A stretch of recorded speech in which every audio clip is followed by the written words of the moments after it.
بسم اللہ الرحمن الرحیم حامدا ومصلیا ومسلما اما بعد۔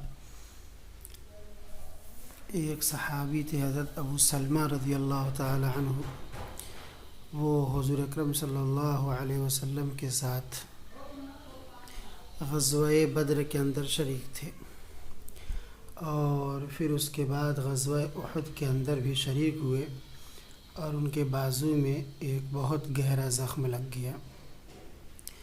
واپس ہوئے، علاج ہوا، اور پھر حضور اکرم صلی اللہ علیہ وسلم نے حضرت ابو سلمہ رضی اللہ عنہ کو ایک جنگی مہم پر روانہ کر دیا۔ فرمان نبی صلی اللہ علیہ وسلم کے حساب سے وہ جنگی مہم پر گئے، اور جب جنگی مہم سے واپس آئے تو زخم دوبارہ ہرا ہو گیا، اور اس میں سے کچھ بہنے لگا۔ پھر وہ زخم کی تاب نہ لا سکے اور بستر پر پڑ گئے۔ حضور اکرم صلی اللہ علیہ وسلم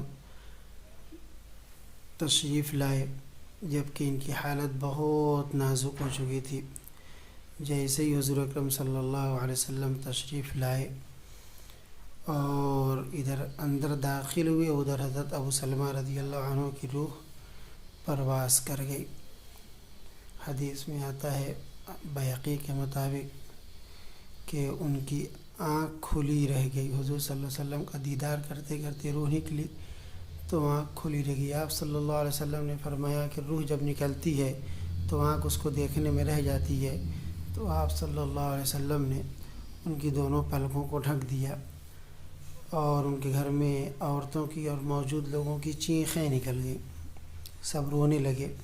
آپ صلی اللہ علیہ وسلم نے فرمایا کہ دیکھو، تم لوگ اپنے اوپر کوئی مشقت مت ڈالو، بھلی بات کہو، فرشتے تو وہی کرتے ہیں جو ان سے کہا جاتا ہے، اور وہ اب اللہ تعالیٰ کے حکم کے پابند ہیں، اور جو وعدہ کرتے ہیں وہ اس کو پورا کرتے ہیں۔